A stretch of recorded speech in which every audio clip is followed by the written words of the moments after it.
Hey guys, Jeremy Hood. Wanted to show you my new catch box. So it's a piece of plywood on the back, a piano hinge because that's what I had, and a frame that I made out of what's called an angle. This piece of metal here, they call it an angle. I don't know why they don't have a more descriptive name, but that's steel. And I'm going to get my daughter to hold the camera while I show you how you put it away. Come, go over there on the side.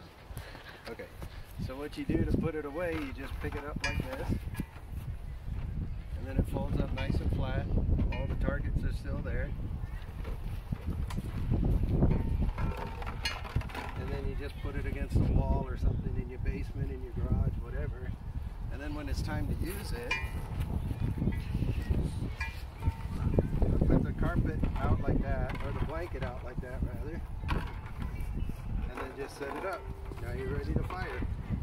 Except the ammo from the shots you make when you hit a target aren't going to go in that blanket back there, so I put a second blanket right here to catch the rest of it. And that's it. Easy storage. It's 3 feet by 3 feet. Light enough to carry around. We're pretty happy with it so far, but it's only a day old. I wanted to give a little more detail on how I built this. I happen to already have a piano hinge, they call it, this big long hinge, so I used it. But you could just as easily put, you know, maybe 3 normal hinges. The blanket, I just punched holes every few inches and just weaved a rope in and out. That seems to be working. What I'm going to do is cut a little notch in this wood so the rope doesn't slide down, though it hasn't slid down yet. Then I wanted the blanket at a 45-degree angle so it would redirect the ammo rather than having to catch it at a 90-degree angle where it's going to do the most damage to the blanket. Now you can see the blanket still getting quite a beating. So the second rope back here is just to hold the blanket back, and then it curves forward so it catches all of that ammo, and then a second blanket for anything that might bounce forward. I would say probably it catches 75% of the ammo. It's not 100%.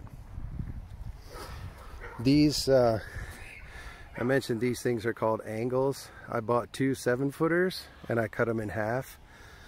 So these are, I don't know, 3.5 feet, I guess it is. And then these are just some bolts that I bought, 1/4-inch bolts. These are, I got 4 of these, 1 on each corner. And those are the same kind of bracket you would put up a shelf with, so a shelving bracket, and it cuts off a little bit of the space where you can shoot. The reason I put the angle like this with the metal in the front was so that this metal would protect the nut and the bracket and other stuff like that, so if the ammo hits this, it's less likely to cause any damage other than a possible ricochet, return to sender, that kind of thing. So I think that's about it. I mean, it was pretty simple to make, though I had to think about it for a while to make it. And this is just 3/8 plywood. The frame is 3.5 feet. Or was it a 6 foot? It might have been a 6 foot piece. So the frame is 3 feet. But then the angle, I had to make the plywood longer, obviously, so it's the same width.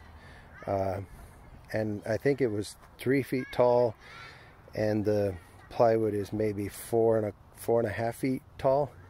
So I was targeting roughly a 45-degree angle, though nothing scientific. That's just the length of plywood that I had.